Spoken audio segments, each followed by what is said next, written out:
AC OC র্যাঙ্কের inspector র্যাঙ্কের অনেক অফিসার ছিল আর বিভিন্ন র্যাঙ্কিং অফিসাররাও ওখানে উপস্থিত ছিল। সেই সময় যখন আমাদের বাধা টপকে যখন আমরা এগিয়ে যাওয়ার চেষ্টা করছিলাম, এই মুহূর্তে আমাদের অনেক ফোরামের অনেক গুরুত্বপূর্ণ নেতৃত্বকে অ্যারেস্ট করেছিল, ধাক্কাধাক্কি দিয়েছে। তারপরেও আমরা বাধা অতিক্রম করে এগিয়ে যাচ্ছিলাম। সেই সময় ওই পুলিশদের মধ্যে থেকে দাঁড়িয়ে থাকা বা যারা আমাদেরকে আটকাচ্ছিল, ওই ভিড়ের মধ্যে থেকে একজন হলুদ টি শার্ট পরা ব্যক্তি এসে আমাকে আক্রমণ করে। আমার এই জায়গাটাতে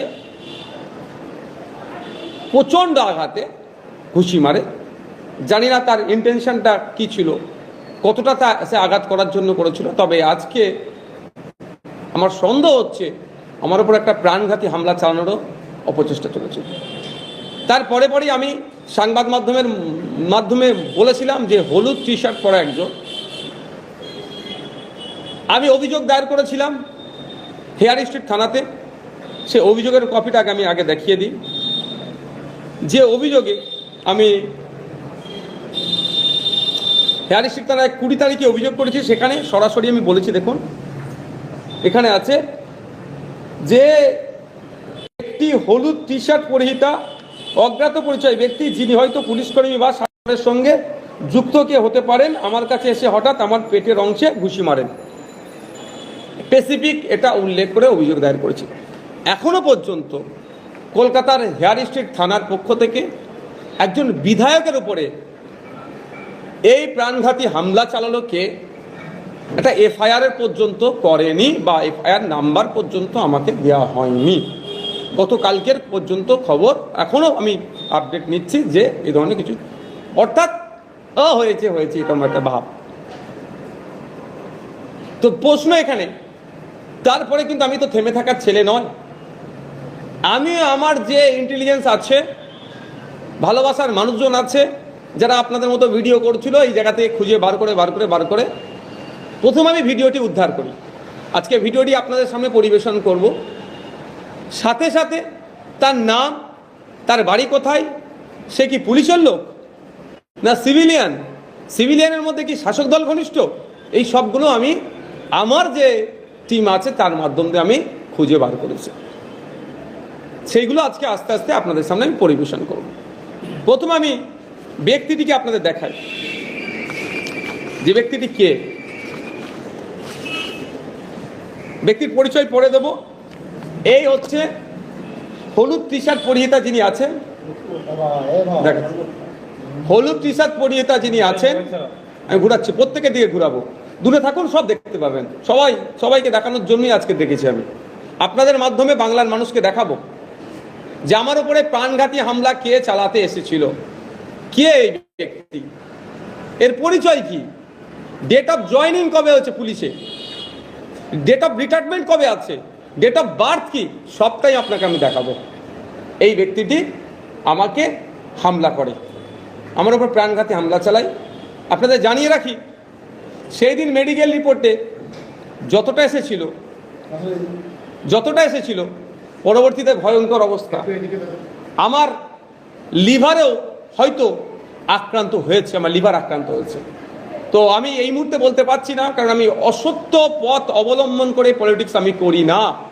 গত 2 দিন ধরে আমার প্রচণ্ড ব্যথা হচ্ছে এখানে।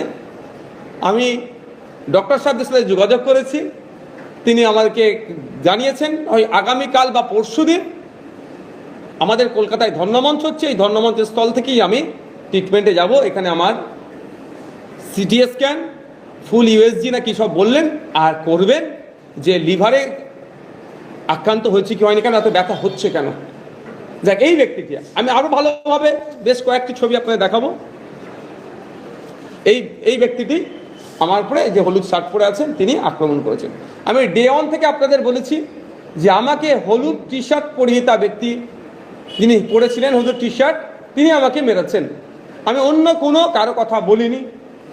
তো একটা জিনিস আমি এস্টাবলিশ করে দিলাম যে আমার উপরে যে আক্রমণ হয়েছিল, সে ডে 1-এ যেটা বলেছিলাম হলুদ টি শার্ট পরেছিলেন, আজকে তার প্রুফ দিচ্ছে। এবার এর ভিডিওটা আপনাদের দেখাচ্ছি কিভাবে আসছে, আমার উপরে কিভাবে আক্রমণ করছে। এবং আক্রমণ করে কিভাবে ফিরে যাচ্ছে, এটা দেখার দরকার। বাংলার মানুষ আজকে দেখছে, আপনাদের মাধ্যমে বাংলার বাইরের মানুষও দেখবে যে একজন বিরোধী দলের বিধায়কের ওপরে কিভাবে পুলিশের মধ্যে থাকা ব্যক্তি প্রাণঘাতী হামলা চালালো। আর এতদিন হামলা, আজকে 20 তারিখে হামলা চালিয়েছে, আজকে 29 তারিখ, 9 দিন হয়ে যাওয়ার পরেও এই বিষয়ে পুলিশের সদাত্মক ভূমিকা নাই। আমার অপরাধটা কি? আমার অপরাধটা এটাই যে জল জমি জঙ্গলের স্বাভাবিক অধিকার আদিবাসীদের কেন কেড়ে নেওয়া হবে? 2006 ফরেস্ট রাইট অ্যাক্টকে অ্যামেন্ডমেন্টের নামে যে আদিবাসীদের থেকে জঙ্গলকে কেড়ে নেওয়া হচ্ছে, এর প্রতিবাদ আমি করি। প্রিন্সিপাল অ্যাক্ট 1995 ওয়াকাফ আইনের অ্যামেন্ডমেন্ট করে 2025 সালে যে নতুন আইন নিয়ে এসেছে, এই আইনের বিরোধিতা করছি। এটা মুসলিম সম্প্রদায়ের উপরে ধর্মীয় ভাবাবেগের সাথে সাথে ধর্মের উপরে আক্রমণ হচ্ছে, সংবিধানের একাধিক আর্টিকেলের উপরে আক্রমণ হচ্ছে, এর বিরোধিতা আমি করছি। আমার উপরে আক্রমণের কারণ কি? ফেক ST/SC সার্টিফিকেট রমরমা মার্কেটে। যারা ST নয়, যারা SC নয়, তারা ST/SC কোটায় চাকরি পাচ্ছে, এর বিরোধিতা আমি করছি বলে। আমার অপরাধটা কি? আমাকে কেন প্রাণে মারার চেষ্টা হচ্ছে? হয়তো আমার কাছে ফোর্স না থাকলে এতদিন হয়তো আমার প্রাণে মেরেই দিত এরা। যে আমি প্রতিবাদ করছি যে OBC আপনি সার্টিফিকেট দিচ্ছেন, ঠিক কথা, কল্যাণী ইউনিভার্সিটিতে জিওলজি ডিপার্টমেন্টের যারা PhDর জন্য চান্স পেল, সুযোগ পেল OBC A OBC B category থেকে, আমরা দেখতে পেলাম তার মধ্যে একজনেরও মুসলিম পিছড়ে বর্গের মুসলিম সম্প্রদায়ের উপস্থিতি দেখতে পেলাম না। এর প্রতিবাদ করছি। কেন আপনি শেরশাবাদিয়া জনগোষ্ঠীকে OBC A থেকে তুলে OBC B তে পাঠালেন? এই ধরনের অনেক বানিয়া সম্ভবত জনগোষ্ঠী আছে, এ থেকে তুলে B থেকে পাঠালেন। এই অন্যায়ের প্রতিবাদ করছি। আমার পরিযায়ী ভাইরা, বাঙালি যারা ভিন্ন রাজ্যে কাজে যাচ্ছে, তাদের উপর আক্রমণ হচ্ছে, লাশ হয়ে ফিরে আসছে। কখনো সোমনাথ দেবনাথ, আফরাজুল, সাবির মল্লিক, হেমন্ত রায়, তো দীপু দাস, এই ধরনের অনেকে লাশ হয়ে বাড়ি ফিরে আসছে, অনেকে আক্রান্ত হচ্ছে। এই লাস্ট 2 দিন আগে উড়িষ্যাতে বা কলকাতায় বাঙালি উড়িষ্যাতে আমাদের মেদিনীপুরের শ্রমিকের উপরে প্রাণঘাতী হামলা চালিয়েছে। এটা বন্ধের আমি দাবি তুলছি। এই জন্য আমার উপরে আক্রান্ত নেমে আসছে, আমার উপরে প্রাণে মারার চেষ্টা হচ্ছে। SIR এর নামে নাগরিককে অহেতুক হয়রানি করার চেষ্টা হচ্ছে, নাগরিককে ভয় দেখানোর চেষ্টা হচ্ছে। সেই জন্য আমি প্রতিবাদ করেছি যে SIR এর নামে নাগরিক হয়রানি করা যাবে না, নাগরিককে আতঙ্কিত করা যাবে না, যাকে তাকে ডিভোটার ঘোষণা করা যাবে না। এইগুলো বা বিভিন্ন সময় মানুষের উপরে ঘটে চলা আক্রমণের বিরুদ্ধে আমি যখনই কথা বলি, দেখছি আমার উপরে আক্রমণ নেমে আসছে, আমাকে প্রাণে মারার চেষ্টা হচ্ছে। আমি এখন আপনাদেরকে দেখাবো ওই ভিডিওটি, যে ভদ্রলোক কিভাবে আসছেন, আমাকে মারছেন, আমাকে মেরে আবার ফিরে আসছেন। আমি রোটেট মুডে হয় নাকি দেখছি, এটা আমি মোবাইল সম্বন্ধে খুব একটা বেশি জানি না, আমি একটুখানি অপেক্ষা করুন। এই দেখুন, এখানে দেখুন, এই হলুদ জামা পরিহিত ব্যক্তিটিকে দেখুন, আমি পরে দেখাবো। ঢুকছে, হ্যাঁ দেবো অবশ্যই, সবাইকে ভিডিওটি দেবো। আপনাদের বলবো আগে দেখুন, আমি আর একবার দেখাবো, আগে দেখে নিন। আপনারা নজর রাখবেন, হলুদ টি-শার্ট পরা ওই ব্যক্তিটি, আমি বলছি, তার ব্যাখ্যা করছি আপনাকে। অনেক ব্যাখ্যা আছে এর মধ্যে, আপনারা হয়েছে দেখা, মেরে বার হবে, ঢুকছেন, মারলেন, আবার বেরিয়ে চলে আসলেন। ভিডিওটি সমাপ্ত হয়েছে।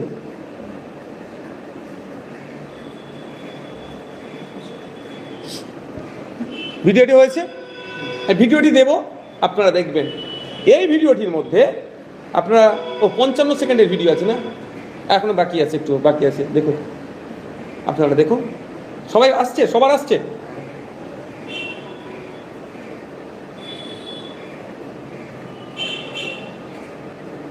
আপনারা ভিডিওটি দেখুন, তারপরে আমি ব্যাখ্যা, মানে এনার যখন বার হবে, এনার বডি ল্যাঙ্গুয়েজটা আপনারা একটু দেখবেন। যখন ইনি বার হবেন, এই ভদ্রলোকের নাম, ভদ্রলোকের ঠিকানা, ভদ্রলোক পুলিশ কি সিভিলিয়ান, সবটা আমি ডিসক্লোজ করব। রাজ্য প্রশাসন কি ঘুমাচ্ছে? একটা বিধায়কের উপরে প্রাণঘাতী হামলা চলল, তারপরেও রাজ্য প্রশাসন নড়ে চড়ে বসলো না। এখন কি করছে? একটা এফআইআর পর্যন্ত করেনি, না খুঁজে পাচ্ছে না। যদি না খুঁজে পাই আমি খুঁজে দিচ্ছি। এই দেখুন, এই ভিডিওটি আপনাদেরকে দেব। এই ভিডিওটি যখন দেব আপনারা দেখবেন ডিসি স্যার ওখানে উপস্থিত ছিলেন, সম্ভবত ডিসি 3। এই লোকটি ডিসি স্যারকে ঠেলে দিয়ে আমার উপরে যে আক্রমণ করেছে। আমার সিকিউরিটি ছিল, প্রশ্ন করতে পারেন আপনারা যে তাহলে আপনার সিকিউরিটি কি করছিল? যখন দেখছে যে অশোক স্তম্ভ দিয়া স্টার চিহ্ন ডিসি, তারা এসপি র্যাঙ্কিং তারা অফিসার হয় গ্রামীণ এলাকাতে, শহরে আমরা ডিসি যাকে বলি, বা সিপি র্যাঙ্কে যারা অফিসার হয়, তো যখন ঢুকছে ডিসিকে যখন ধাক্কা মেরে দিয়ে উনি ঢুকছেন, নিশ্চিতভাবে এরা ভেবেছেন যে সিভিলে থাকলে ওরা হচ্ছে সিপি হতে পারে বা মানে ওনার থেকেও বড় অফিসার। কারণ সাহস হয় না একটা কনস্টেবলের, একটা ওসির, একটা এসির, যেখানে ডিসি উপস্থিত থাকবে, এসপিরা উপস্থিত থাকবে। ইনারা ভেবেছেন ইনার থেকেও বড় অফিসার, সেই জন্য হয়তো ধাক্কা দিয়ে এসে সাহেবের সাথে কিছু বলবেন, ফলে যে আসছিল আটকায়নি। তার প্রমাণ আপনাকে দিচ্ছি যে আপনার ভিডিওটা যেটা দেবো দেখবেন, রাইট সাইডে ডিসি স্যার দাঁড়িয়েছিলেন, যে ডিসি স্যারকে ধাক্কা মেরে কিভাবে উনি আগিয়ে আসছেন। আমি আপনাদের একটু শুধু দেখিয়ে দিতে চাই।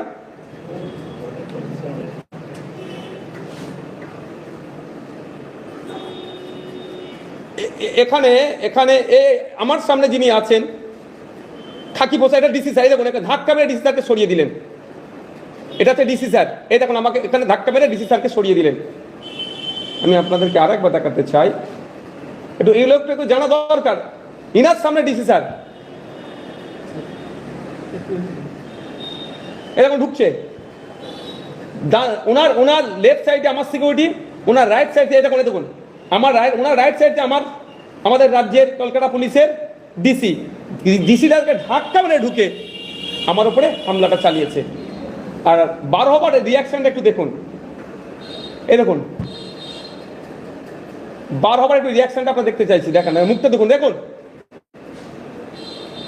ভদ্রলোক কাজ গুটিয়ে কাজ মিটিয়ে, ভদ্রলোক কাজ গুটিয়ে কাজ মিটিয়ে বেরিয়ে আসলেন।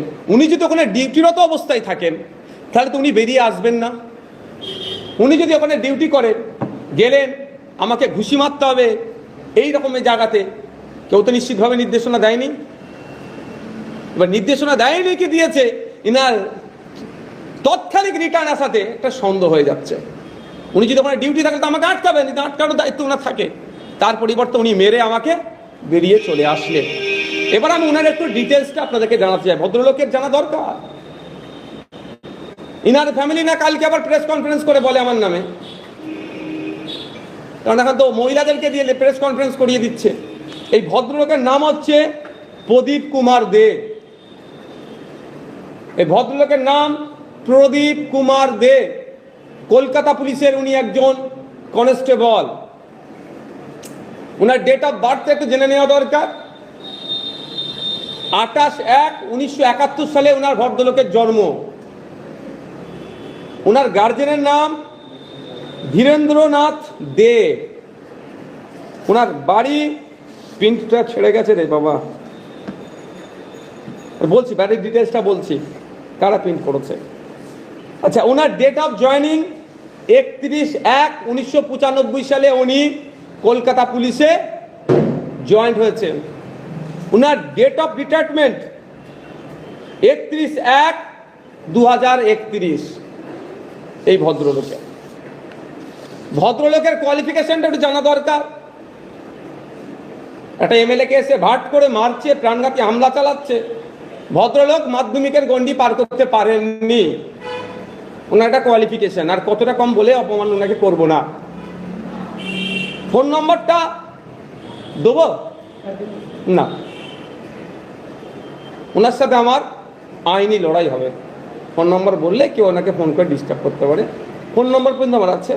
তবে একটা বড় টুইস্ট আছে এর মধ্যে। টুইস্টটা হচ্ছে, ঠিক আছে বলছি, টুইস্টটা হচ্ছে ভদ্রলোক অফিসিয়ালি এখন ভবানীপুরের আন্ডারে আছে। অফিসিয়ালি কিন্তু ভদ্রলোক এখন ডিউটি সামলাচ্ছে হেয়ার স্ট্রিট থানাতে। এটা আমি ঠিক খুঁজে বার করতে পারছি না। অ্যাড্রেসটা প্রিন্ট করে আনতে বলো, নিচে থেকে দিয়ে দাও। ভবানী ভবনে ডিউটি থাকলেও ভবানীপুর আমি এটা বলে দিচ্ছি, এক মিনিট দাঁড়ান। ভবানীপুর পুলিশ, যেটা সাউথ ডিভিশনের মধ্যে পড়ছে, ওখানে ওনার অফিসিয়াল অ্যাপয়েন্টমেন্ট লেটেস্ট যেটা আমাদের কাছে আপডেট আছে। কিন্তু উনি এখন উনি হেয়ার স্ট্রিটে কাজ করছেন। তাহলে কি কোনো একটা জায়গাতে সন্দেহ হচ্ছে যে অন্য জায়গার অফিসারকে তুলে নিয়ে এসে এই জায়গায়, অন্য জায়গার পুলিশকে তুলে নিয়ে এসে এই জায়গায় আক্রমণ চালাও, বেটাকে প্রাণে মেরে দে, নালে অন্যতম একটা অঙ্গ তো লিভারকে ক্র্যাক করিয়ে দে, সাইড হয়ে যাবে যে ও আমাদের কেউ না। কারণ কোথায় ভবানীপুর সাউথ ডিভিশন, কোথায় সেন্ট্রাল ডিভিশন, এখানে খাতায় কলমেও প্রমাণ নেই। তাহলে পুলিশ মন্ত্রী কি করছেন? তার পুলিশ এসে আমাকে প্রাণে মারার সর্বোচ্চ চেষ্টা করলো, 9 দিন হতে চলেছে, কি করছেন? এবার তার অ্যাড্রেসটা আমি বলি, আমি এক্স্যাক্ট অ্যাড্রেস বলবো না, আবার কেউ তাকে ডিস্টার্ব করতে পারে। আমি ডিস্টার্ব করার পক্ষপাতী নয়, আমি আইনে লড়াই করার পক্ষপাতী।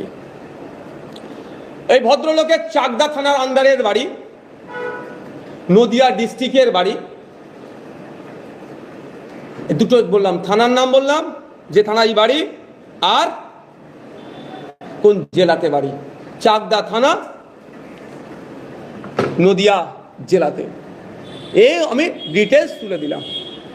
আমার এখানে গুটিকে এক প্রশ্ন থেকে যাচ্ছে যে ওই ভদ্রলোককে ভবানীপুরের পুলিশ স্টেশনে যার ডিউটি, সে হেয়ার স্ট্রিটে এখানে আসলে কি করে?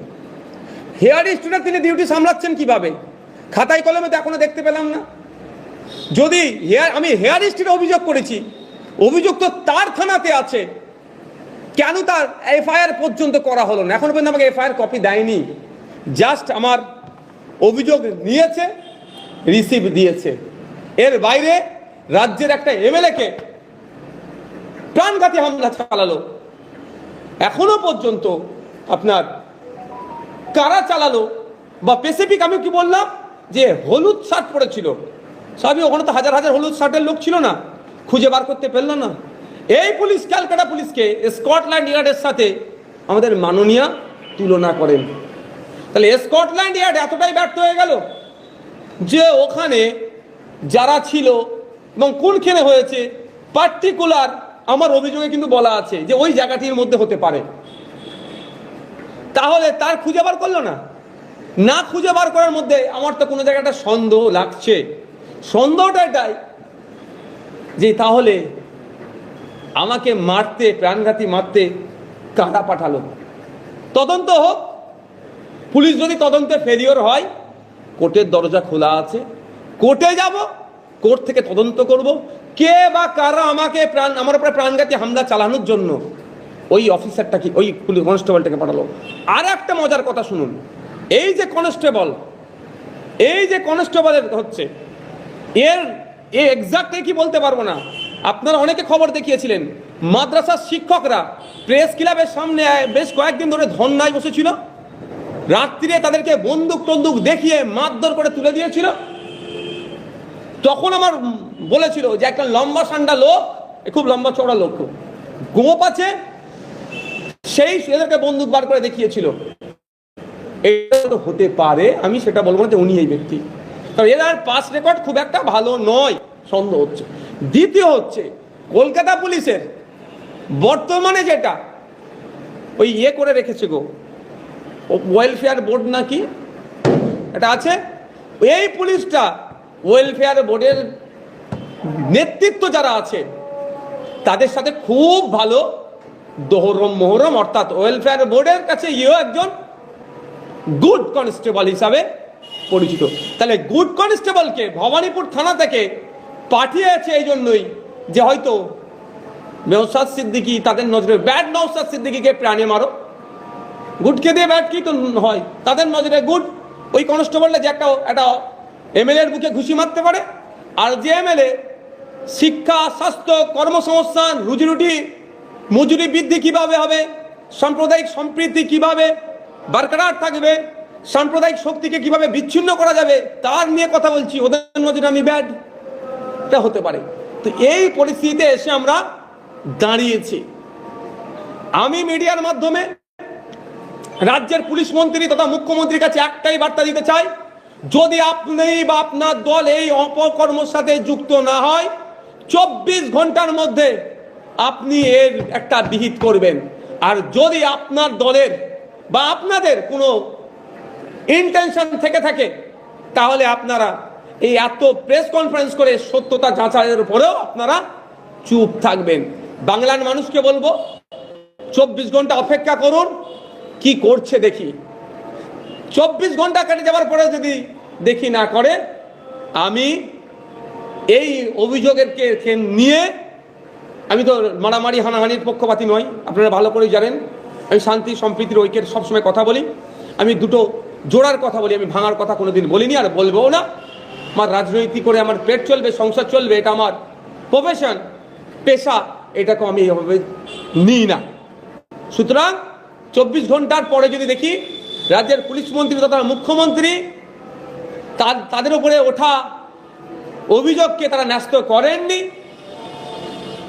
এই পুলিশের কনস্টেবলের নামটা প্রদীপ কুমার দের বিরুদ্ধে ব্যবস্থা গ্রহণ করেনি, তাহলে আমি অবশ্যই আমি পরের স্টেপ আমি আইনের অর্থাৎ দ্বারস্থ হব, অর্থাৎ কোর্টের দ্বারস্থ হব। কোর্টের মাধ্যমে আমি সব ডিটেলস তখন কোর্টকে ভিডিও থেকে শুরু করে এভিডেন্স যা আছে, এফআইআর কপি টপি নিয়ে সব আমি কোর্টের দ্বারস্থ হব। এবার আপনাদের যদি এর মধ্যে কোনো কোশ্চেন থাকে আপনারা করতে পারেন, আমি উত্তর দেব। যে ব্যক্তির কথা আপনি বললেন এবং যেটা খোলসা করলেন যে একজন পুলিশ কর্মী, তার পরিচয় দিয়ে দিলেন, মানে এটা তাহলে সরাসরি সন্দেহ কাকে করছেন যে মানে পুলিশ থেকে হতে পারে বা অন্য কোনো একটু চেয়ার নিয়ে বসো না ভাই, আমার কেন ডিস্টার্ব করছো? কেউ হাত ঢুকাচ্ছে কেন? পুলিশ যে ব্যবস্থায় নিল না, কি বলবেন? দেখুন, আমি আবারও বলছি, আমার মেসেজ স্পষ্ট যে আমার ওপরে কে আক্রমণ করেছে তার ডিটেলস, তার নাম, তার বর্তমান তিনি কোথায় আছেন, তার অফিসিয়াল পোস্টিং কোথায় আছে, তার বাড়ি কোথায়, সবটাই আমি বলেছি। এরপরেও যদি পুলিশ গড়িমাসি করে, শাসক দল যদি ভাবে এটাকে ছোট্ট ইস্যু করে রেখে দেবে, আমি ছোট্ট ইস্যুটাকেই বড় করব না, আমার ইস্যু বড় করার পক্ষপাতী নয়, আমি ছুটে যাব কোর্টে, আইনের দ্বারস্থ হব। আমি রাজ্য সরকার, পুলিশ মন্ত্রী, মুখ্যমন্ত্রীকে বলেছি, যদি আপনারা এর মধ্যে ইনভলভ না থাকেন, তৃণমূল কংগ্রেস ইনভলভ না থাকে, এন্টায়ার পুলিশ প্রশাসন ইনভলভ না থাকে, তাহলে 24 ঘন্টার মধ্যে এর আমি তো ডিটেলস দিয়ে দিলাম, আমি তো এই ডিটেলস দিয়ে দিয়েছি, তাহলে এর বিরুদ্ধে আপনারা ব্যবস্থা গ্রহণ করুন। আর যদি না ব্যবস্থা গ্রহণ করেন, তাহলে আমি যেমন কোর্টে যাব, আর তখন প্রেস কনফারেন্স করে আবার এর মধ্যে কি মানে কারা কারা সরাসরি যুক্ত, তখন আমি বলবো। আপনি যে অভিযোগটা আনলেন তাতে তো মানে একটা বিরাট বিস্ফোরক ধরনের ঘটনা, মানে পুলিশের একজন কনস্টেবল পুলিশকে ফেলে দিয়ে গেল এবং একজন বিধায়ককে যেভাবে আঘাত করলো, এবং আপনি বলছেন প্রাণঘাতী হামলা, মানে অত লোকের মধ্যখানে, অত ক্যামেরার মধ্যখানে একটা বিরাট ষড়যন্ত্র। এটা কে পার্টিকুলার তো এরকম ভাবে ক্যামেরা হয় না, প্রচুর ক্যামেরাম্যানের সাথে আমি কথা বলে বলে বলে বলে আমার টিম কথা বলেছে, ওখানে যারা আপনাদের মতো news channel, mainstream, social মিডিয়াতে বা যারা মানে বিভিন্ন স্টেজে কাজ করে, তাদের সাথে কথা বলে তাদের কাছ থেকে ভিডিও চেয়ে খুঁজে খুঁজে খুঁজে খুঁজে আমি বার করার পরে এটা পেয়েছি। অত সহজ নয়, আমাকে অনেক কাঠখড় পোড়াতে হয়েছে। পেয়েছে পুলিশ, আমিও বলছি পুলিশ পেয়েছে, দায়িত্ব নিয়ে আমি বলতে পারি। পুলিশ পাবে না, পুলিশ পাবে না এরকম কথা হয়? মমতা ব্যানার্জির ভাষায় স্কটল্যান্ড ইয়ার্ডের মতো এরা, কিন্তু সেটা চেপে গিয়েছিল। রহস্য থাকতে পারে, তদন্ত হলেই তো সত্যি উন্মোচন হবে, তদন্ত হলেই তো সত্য উন্মোচন হবে। ওই পুলিশকে কে পাঠিয়েছে, কার নির্দেশে এসছে, সবটাই বেরিয়ে আসবে। আপনি তথ্য দিলেন, যদি এটা পরিকল্পনা হয়, যদি এটা আপনার উপর প্রাণঘাতী হামলা করার পরিকল্পনা হয়ে থাকে, তাহলে কারা করে থাকতে পারে, কারা করে? দেখুন, এটা তদন্ত সাপেক্ষ, এর সাথে পুলিশ সরাসরি যুক্ত না শাসক দল সরাসরি যুক্ত, এটা তদন্ত সাপেক্ষ। সেই জন্যই ওকে হেফাজতে নিয়ে 24 ঘন্টা টাইম দিচ্ছি শাসক দলের পক্ষ থেকে যিনি পুলিশ মন্ত্রী আছেন, শাসক দলের পক্ষ থেকে যিনি মুখ্যমন্ত্রী আছেন, 24 ঘন্টা টাইম দিচ্ছি। যদি এটাতে আপনাদের রাজনৈতিক কোনো খারাপ অভিসন্ধি না থেকে থাকে, আপনারা তো খুঁজে পাচ্ছিলেন না, আমি খুঁজে দিলাম। বর্তমানে উনি কোথায় আছেন, উনার অ্যাকচুয়াল পোস্টিং কোথায়, উনি কোন র্যাঙ্কে আছে, একজন কনস্টেবল, কবে জয়েনিং করেছে, কবে তার রিটায়ারমেন্ট, সবটাই আমি বলে দিয়েছি। ব্যবস্থা গ্রহণ করুন। যদি 24 ঘন্টার মধ্যে ব্যবস্থা গ্রহণ না করে, পরে প্রেস কনফারেন্স করে আমি আপনাদেরকে আবার আমি বলবো। তো এখন হালকাভাবে চলে গেল, বড় যদি জনসমাবেশে আপনাকে দেখা যায়, সেক্ষেত্রে আরও যে বড় হামলা হবে না তার কি? আমার ইতিপূর্বে তো হয়েছে, প্রাণঘাতী হামলা চালিয়েছে 6 লেনে। আমরা আমাদের কর্মী সমর্থকদেরকে নিয়ে 21শে জানুয়ারি আমাদের পার্টির প্রতিষ্ঠা দিবসে নিয়ে আসছিলাম, প্রাণঘাতী হামলা চালিয়েছে, আক্রমণ অনেক জায়গায় হয়েছে। কিন্তু মানুষের জন্য কথা বলে যাব। যদি আমার জীবনের শেষ নিঃশ্বাস যতক্ষণ থাকবে মানুষের জন্য কথা বলে যাব, সেটা জাত ধর্ম বর্ণ নির্বিশেষে। কোনো জায়গায় মুসলমান আক্রান্ত হচ্ছে তার পক্ষে নেব, কোনো জায়গায় হিন্দু আক্রমণ হচ্ছে তার পক্ষে নেব, কোনো জায়গায় আদিবাসী আক্রমণ হচ্ছে তার পক্ষে নেব। পার্টিকুলার কোনো ধর্মের মানুষ জাতের পক্ষে নিয়ে আমি নয়। যারাই আক্রান্ত, সে যে কোনো ধর্মের হতে পারে, তাদের পাশে থাকবো। যারা আক্রমণ করছে তাদের বিরুদ্ধে কথা বলবো। তাতে যদি আমাকে প্রাণে মেরে দেয়, আমি হাসি মুখে মৃত্যুবরণ করে নেব, কিন্তু অন্যায়ের বিরুদ্ধে কথা বলতে আমি পিছপা হব না। যে ব্যক্তির পরিচয় আপনি তুলে ধরলেন, সে একজন পুলিশ কর্মী। আপনি অভিযোগ করেছেন পুলিশের কাছে, পুলিশ কোনো ব্যবস্থা নেয়নি। আপনার তথ্য প্রমাণ দেখানোর পরেও যদি পুলিশ স্টেপ নেয়, তাকে অ্যারেস্ট করে, কি মনে হয় এরপরে তদন্তটা সঠিকভাবে হবে বা সে সাজা পাবে? দেখুন, আমি চাই, আমি প্রথম যেটা দরকার যে তদন্ত হোক, সত্য বেরিয়ে আসুক। ওকে কে গ্রেফতার, ওকে কে পাঠিয়েছিল মারতে, ওর ইন্টেনশন কী ছিল, কার নির্দেশে এসেছিল, গ্রেফতার হবে, ডিটেন করবে, এই করবে, সব পার্ট অফ ইনভেস্টিগেশন। আমার লক্ষ্য হচ্ছে ওকে কে পাঠিয়েছিল, ওর ইন্টেনশন কী ছিল, কেন পাঠিয়েছিল, এর রহস্যটা কী, কাদের নির্দেশে এসেছিল, এইগুলোকে উন্মোচন করতে হবে। পুলিশ যদি ওকে খুঁজে না পায়, তার ডিটেলস আমি দিয়ে দিয়েছি। তাকে আমি চিনিয়ে দিচ্ছি, এই ব্যক্তির, এই ভদ্রলোকটি, তার নাম, ঠিকানা, কোন পোস্টে আছে, কনস্টেবল, সবটা দিয়েছি। এরপরেও যদি না খুঁজে পাই, কোর্টে যাব। যদি তদন্তের গতি ঠিকঠাক না হয়, আপনার কথা অনুযায়ী হয়তো গ্রেফতার করলো, তদন্তের গতি ঠিক করছে না, আইনের দরজা খোলা আছে। আমাদেরকে অন্যায়ভাবে, অনৈতিকভাবে, অগণতান্ত্রিকভাবে আমাদের ডেমোক্রেটিক রাইটকে এক্সারসাইজ করতে দেয়নি। আমাদেরকে তুলে নিয়ে গিয়ে 24 ঘন্টার মতো আমাদেরকে আটকে রেখেছিল জেলে। 24 ঘন্টা আমাদের আটকে রেখেছিল। পরে আইনের চড় খেয়ে মুখ ফুলিয়ে বাড়ি গিয়েছে পুলিশ প্রশাসন, আমরা বুক ফুলিয়ে বাইরে বেরিয়ে মালা পড়েছি। সুতরাং আইন জিন্দাবাদ, আইন বিচার ব্যবস্থা জিন্দাবাদ। তো আইনের প্রতি ভরসা রেখে আইনের দ্বারস্থ আমি হব। এই ধরনের ঘটনা বহুবারই ঘটে, সেক্ষেত্রে দেখা যাচ্ছে পুলিশকে যেভাবে সক্রিয়ভাবে ভূমিকা পালন করতে দেখা যাচ্ছে, আপনার ক্ষেত্রে দেখা যাচ্ছে পুলিশ সক্রিয়ভাবে ভূমিকা পালন করছে, এর কারণটা? আমার বিরুদ্ধে সক্রিয়, আমাকে আক্রমণের ক্ষেত্রে সক্রিয় এরা, কিন্তু কে আক্রমণ করলো তদন্তের ক্ষেত্রে এরা নিষ্ক্রিয়। নিশ্চিতভাবে এদের কাছে সেই নির্দেশনা হয়তো আসেনি। যা বলা হয় বলে তো সুপিরিয়ার স্যারেরা হায়ার অথরিটির নির্দেশে হয়তো আসেনি, এরপরে আসবে, আর না আসলে আরো খোলাসা হবে। আমি তো ছেড়ে দেওয়ার ছেলে নয়, অন্যায়কে প্রশ্রয় দেওয়ার ছেলে নয়। আমি আমার দলের লোক অন্যায় করলে তাকে ছাড়িনি। আমাদের পার্টির গাইডলাইন এটাই, অন্যায়কারীকে কোনোভাবেই ছাড় হবে না। প্রশাসনের থেকে যাদেরকে জনগণের ট্যাক্সের টাকা যাদের মাইনে দেওয়া হচ্ছে এলাকাকে সুরক্ষিত রাখার জন্য, প্রত্যেকটা এমএলএ যাতে সুরক্ষিত থাকে, প্রত্যেকটা নাগরিক যাতে সুরক্ষিত থাকে, তার জন্য মাইনে দেওয়া হচ্ছে। ওই বর্দিটা যে পরে আছে, খাকি বর্দি বা সাদা পুলিশ কলকাতা বুঝে যে ড্রেস, এর ওই ড্রেসটার জন্য জনগণের ট্যাক্সের টাকা থেকে দেওয়া হচ্ছে।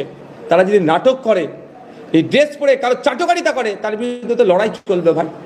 বিভিন্ন সময় আমরা দেখেছি কেউ ফেসবুকে পোস্ট করলে একদিনের মধ্যেই তার বাড়িতে নোটিশ চলে যায়, কিন্তু আপনি 1 সপ্তাহ হয়ে গেছে অভিযোগ করেছেন, এখনো পর্যন্ত এই নিয়ে কোনো রকম পোস্ট বা কোনো রকম? 1 সপ্তাহ কোথায়, আজকে 9 দিন হচ্ছে, আজকে 9 দিন চলছে, ঘটনা হয়েছে, অভিযোগ হয়েছে। কোথায় এখন? বিরোধী বলে হয়তো ওদের ইন্টেনশন খারাপ ছিল, কিছু কি ইন্টেনশন ছিল 24 ঘন্টার পরেই জানতে পারবেন, সেটা আবার ডিসক্লোজ করবো আপনাদেরকে। শাসক দলের কিছু নেতা তারা বলছে বিরোধী রাজনীতি করলে অ্যারেস্ট হতে হবে, প্রতিবাদ মিছিল করবে, তার সঙ্গে এটাও বলছে যে নওশাদ একটু বেশি নাটক করছে। দেখুন একটা কথা বলি, শাসক দলের যে কথা বলছেন চরম অগণতান্ত্রিক কথা বলছে। এটা ডেমোক্রেটিক কান্ট্রি, সুতরাং এই ডেমোক্রেসিতে আমাদের এক্সারসাইজ করার পূর্ণ স্বাধীনতা আছে, আমার রাইট আছে, আমি প্রোটেস্ট করব। সেখানে বরঞ্চ ওই শাসক দলের ওই নেতাকে বলবেন যে শান্তিপূর্ণ একটা ধর্ণা মঞ্চকে আপনারা করতে দিলেন না, আপনারা কতটা আইনকে ভায়োলেট করলেন, উত্তর দিতে পারবে? ওটা নোংরামির কথা বলছে, তো ওই নোংরামি পলিটিক্স আমরা করি না। হ্যাঁ, আমরা যদি চৌরঙ্গি মোড়ে বলি 3 দিন ধরে বসে থাকবো, চরম অনৈতিক কথা হবে তো আমাদের। কলকাতার সব থেকে ব্যস্ততম রাস্তার চৌরঙ্গি মোড়ে 3 দিন বসে থাকবো হয়? আমি ডিসি স্যারকে আমি বলছি, হাত জোর করে বলেছি যে আপনারা আমাদেরকে ফুটপাতে ব্যবস্থা করে দিন, রেলিং দিয়ে দিন, যে ওর বাইরে আমাদের ফোরামের যে আমাদের কনস্টিটিউশন প্রোটেকশন ফোরামের পক্ষ থেকে আমরা এসেছি, আমরা একটা নির্দিষ্ট কোনো পার্টির পক্ষ থেকে আসিনি, কোনো সামাজিক সংগঠনের পক্ষ থেকে আসিনি। এখানে অনেক সামাজিক সংগঠন, অনেক রাজনৈতিক দল আছে, অনেক পার্ট আছে, তারা আমরা আপনাদের কথা দিচ্ছি যে আমরা এই রেলিং যেটা আছে, ব্যারিকেড হয় না পুলিশের, এর বাইরে একটা লোক যাবে না। আর আমাদের দলের আমাদের ফোরামের অন্যতম একজন মুখ কামরুজ্জামান সাহেব এবং আমি বারবার লোককে বলেছি যে ওইখানে যখনই বসেছি যে আমাদের রাস্তায় গাড়ি চলাচলের ব্যবস্থা যেন থাকে, যেন স্বাভাবিক থাকে। কেন বলেছি? আমরা কেন পড়তে, আমরা গণতান্ত্রিক অধিকার আমরা এক্সারসাইজ করতে পারবো না? আমরা ওয়াক আপ নিয়ে রাস্তায় প্রতিবাদ করতে পারবো না? রাস্তার ধারে আমরা অবস্থান বিক্ষোভ করতে পারবো না? যেখানে ইতিপূর্বে অনেকে অবস্থান বিক্ষোভ করেছে, যে ওখানে কেউ করেনি আমরা যে বসছি, এরকম ব্যাপার তো নয়। আর একটা কথা হচ্ছে, নওশাদ মিথ্যে কথা বলেছে কি সত্য কথা বলেছে, সেই দিনকে অনেকে বলছে নওশাদ নাটক করছে। নওশাদ নাটক করছে না, সত্য কথা বলছে। তার ছবি দিয়ে প্রমাণ করেছি, তার ভিডিও দিয়ে আপনাদের প্রমাণ করছে। এই ভিডিওটা প্রত্যেককে আপনাদের দিয়ে দেবো, আপনারাও দেখবেন। স্লো মোশনে ভিডিওটা এই জন্য বানানো রাখা হয়েছে, সহজে বোঝা যায় যে কিভাবে গিয়ে মারছে, কিভাবে আসছে। যখন মারছে আপনারা দেখবেন আমাকে হিলিয়ে দিয়েছে। আমি তো ভাই মোটাসোটা মানুষ নয় যে পাঁচটা করলে আগে মানে হাড়ে লাগার আগে লাগবে মাংসে বা গোশে, ডাইরেক্ট সরাসরি হাড়ে লেগেছিল। কিন্তু হাড়ে শুধু লাগেনি, আমি লাস্ট 2 দিন ধরে আমার ব্যথা হচ্ছে। না না না না না, এটা আমি আংটি টাংটি ছিল কি বলতে পারবো না। আমি অসত্য পথ অবলম্বন করার পক্ষে নয়। লোহার কোনো জিনিস আমি দেখিনি, আমি ওটা হাত দেখিনি হাতে কী ছিল। হয়তো থাকলে আংটি থাকতে পারে বা নাও থাকতে পারে, ওই বিতর্কে আমি জড়াবো না। কিন্তু আমাকে প্রচণ্ড আঘাত করেছে, হয়তো আমার এখন লিভারেও আঘাত লাগতে পারে। ডাক্তারের সাথে আমি কথা বলেছি, 2-1 দিনের মধ্যেই আমি ট্রিটমেন্টে আবার ফার্দার করব, কারণ আমার ব্যথা হচ্ছে। আপার সাইড হচ্ছে না, লোয়ার সাইড আমার ব্যথা হচ্ছে। একটা অন্য প্রশ্ন করবো, আজকে কংগ্রেসের মুখ্যমন্ত্রী বলেছেন ওয়াকফ নিয়ে গুলি করবেন না, ওয়াকফ নিয়ে আন্দোলন দিল্লিতে গিয়ে করুন, তাহলে কি সেটাই বাস্তবভাবে রাখছে? আপনারা তো ওয়াকফ নিয়ে আন্দোলন করছেন, শুধু ওয়াকফটা নয়, আমাদের 4টে ডিমান্ড ছিল, অর্থাৎ 75% ডিমান্ড কেন্দ্র সরকারের বিরুদ্ধে ছিল, 25% রাজ্য সরকারের বিরুদ্ধে ছিল। মুখ্যমন্ত্রী বিজেপির বিরুদ্ধে সোচ্চার হচ্ছেন, বলতে বলতে একবার বলে ফেলেছিলেন অমুকের কোমরে দড়ি বাঁধবো। প্রধানমন্ত্রীর কোমরে দড়ি বাঁধবো বলেছিল, কিন্তু দড়ি বাঁধার পরিবর্তে ফুল নিয়ে হাজির হয়ে গেছিল। যাক, সেটা ওনারা সৌজন্য রাজনীতি করতে পারবেন, আমরা সৌজন্য রাজনীতি করলে আমরা অমুকের দালাল হয়ে যাব। কিন্তু কথা হচ্ছে ডিমান্ডগুলো যেগুলো ছিল বিজেপির বিরুদ্ধে, এসআইআর নিয়ে যে এরকম যে ধরনের আতঙ্ক করার চেষ্টা করছে, হয়রানি করার চেষ্টা করছে, ডিভোটার করার অপচেষ্টা চলছে এর বিরুদ্ধে, তাহলে কেন আমাদের রাজ্যে বিজেপির বিরুদ্ধে আন্দোলন করা যাবে না? যারা ভাবছেন তৃণমূলকে দিয়ে বিজেপি আটকাবেন, তাদেরকে বলবো একটু ভাববে। আচ্ছা, একটা অন্য প্রশ্নে যাচ্ছি। আজকে কংগ্রেসের সদর দপ্তর বিধানভবনে হামলা চালিয়েছে বিজেপি কর্মী রাহুল গান্ধীর ছবিতে কালি লেগেছে এবং তারা আসার আগে এন্টালি থানা সহ বিভিন্ন জায়গায় জানিয়ে এসেছে। কি বলবেন? দেখুন, এটা দুটো জিনিস এখানে আমি খুঁজে পাচ্ছি। প্রথম কথা হচ্ছে, যেভাবে একটা রাজনৈতিক দলের সদর দপ্তরে হামলা চালিয়েছি, আমি তীব্র নিন্দা ধিক্কার জানাচ্ছি। এই কুলুষিত রাজনীতিকে কুলুষিত করা হচ্ছে। এটা বাংলার কালচার ছিল না। বাংলার কালচারে একে অপরের সৌজন্যতার রাজনীতি ছিল। আমরা অবাক হয়ে যাচ্ছি যে কিভাবে হামলাটা চালিয়েছে।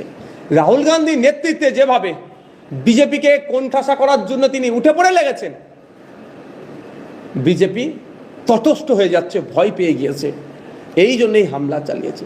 আর ওয়েস্ট বেঙ্গলে তৃণমূল থেকে মানুষ ছেড়ে বেরিয়ে আসে, কিছু কংগ্রেসে যুক্ত হওয়ার চেষ্টা হচ্ছে, কিছু আইএসএফ বা ধর্মনিরপেক্ষ দলে যুক্ত হওয়ার চেষ্টা করছে। ঠিক এই সময়তেই রাহুল গান্ধীর ইমেজ ন্যাশনাল লেভেলে, তিনি লিডার অফ অপোজিশন লোকসভার, অস্বীকার করার কোনো জায়গা নেই। তার ইন্টারন্যাশনাল তার ইমেজ, শুধু ন্যাশনাল নয় ইন্টারন্যাশনাল লেভেলে তার চর্চা হয়।